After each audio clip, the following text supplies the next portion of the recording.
Assalamualaikum warahmatullahi wabarakatuh. Alhamdulillahirrabbilalamin. Wassalatu wassalamu ala asrofil anbiya wal mursalin. Sayyidina wa maulana Muhammadin wa ala alihi wa sahbihi ajmain. Amma ba'du. Kisah Rasulullah bagian 18. Allahumma sholli ala Muhammadin wa ala ali Muhammad. Perlindungan Allah. Abu Thalib segera melaksanakan apa yang disarankan oleh Buhairah karena peringatan itu memang beralasan. Segera setelah Abu Thalib dan Muhammad meninggalkan rumah Buhairah, datanglah 3 orang ahli kitab bernama Zuhair, Garis, dan Tammam kepada Buhairah. Ketiganya menyandang senjata di pinggang. Mereka bertanya kepada Buhairah, apakah ia juga melihat seorang anak dengan ciri-ciri seperti ini dan seperti itu. Buhairah tahu bahwa mereka mencari Muhammad. Rupanya 3 orang ini juga telah mendengar tentang Muhammad. Buhairah memandang senjata-senjata yang mereka bawa dengan perasaan ngeri. Buhairah tahu mereka mencari Muhammad dengan maksud membunuhnya. Oleh karena itu, Buhairah berusaha memberikan perlindungan kepada Muhammad. Tidak henti-hentinya Buhairah menasihati kepada ketiga tamunya akan adanya kekuasaan Allah.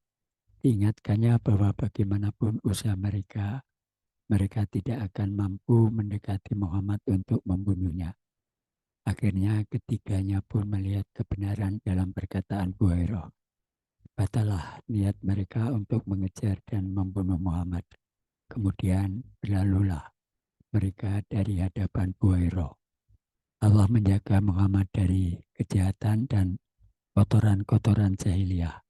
Allah membimbing Muhammad tumbuh menjadi orang yang paling satria, paling baik akhlaknya, paling mulia asal-usulnya, paling baik pergaulannya, paling agung sikap santunnya, paling murni kejujurannya, paling jauh dari keburukan dan akhlak yang mengotori kaum lelaki, sehingga semua orang menjulukinya Al-Amin. Karena Allah mengumpulkan sifat-sifat itu kepada diri Muhammad. Kelak setelah menjadi Rasul, Muhammad bercerita tentang perlindungan Allah kepadanya sejak masa kecil dari segala bentuk kejahiliahan. Rasulullah bersabda, pada masa kecilku aku bersama anak-anak kecil Quraisy mengangkut batu untuk satu permainan dan biasa dilakukan anak-anak. Semua dari kami melepas baju untuk alas di atas pundak sebagai ganjalan untuk memikul batu. Aku maju dan mundur bersama mereka, namun tiba-tiba seseorang yang belum pernah aku lihat sebelumnya menamparku dengan tamparan yang amat menyakitkan. Ia berkata, kenakan pakaianmu. Kemudian aku mengambil pakaianku dan memakainya.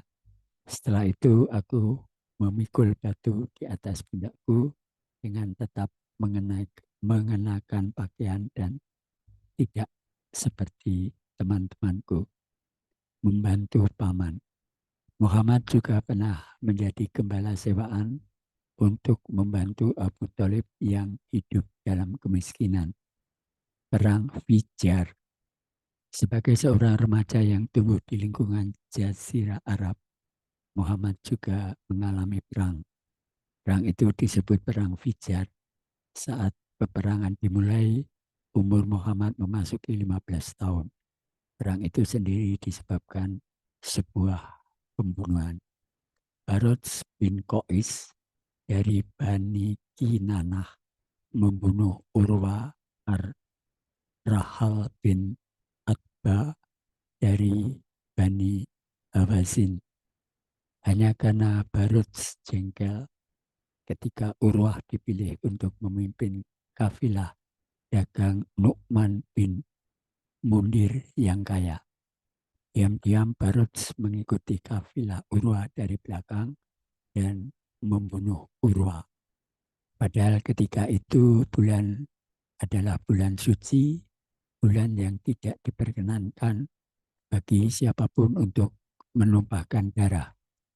Karena Quraisy pelindung Barut, Bani Hawasin mengumumkan perang terhadap Quraisy untuk membalas kematian Urwah. Perang pun pecah pada bulan suci. Selama 4 tahun berturut-turut, kedua belah pihak saling menyerang. Dalam pertempuran itu awalnya Muhammad bertugas memunguti anak panah lawan yang berjatuhan dan memberikannya kepada paman-pamannya. Namun pada tahun-tahun berikutnya, ia juga meluncurkan panah ke arah lawan untuk melindungi paman-pamannya. Perang pun berakhir dengan perdamaian ala pedalaman. Pihak yang menderita lebih sedikit korban manusianya harus membayar ganti rugi kepada pihak lainnya sejumlah selisih kelebihan korban. Dalam hal ini, pihak Quraisy yang lebih sedikit menderita korban harus membayar kelebihan korban sebanyak 20 orang Hawasin. Barut bin Qais. Barut bin Qais, si penyebab perang Fijar, adalah seorang pemabuk.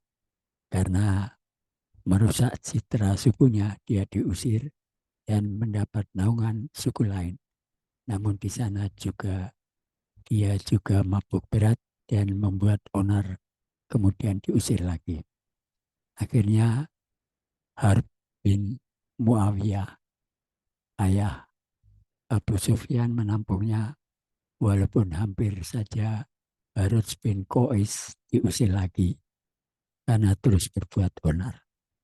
Dikarenakan perlindungan Harb dari Quraisy inilah Bani Hawasin menyerang Quraisy ketika Barut bin Qais membunuh Urwah bin Utbah. Demikian saudara-saudaraku, kisah Rasulullah bagian 18. Terima kasih kalian sudah menyimak video ini. Sampai jumpa. Wabillahi taufik walhidayah. Wassalamualaikum warahmatullahi wabarakatuh.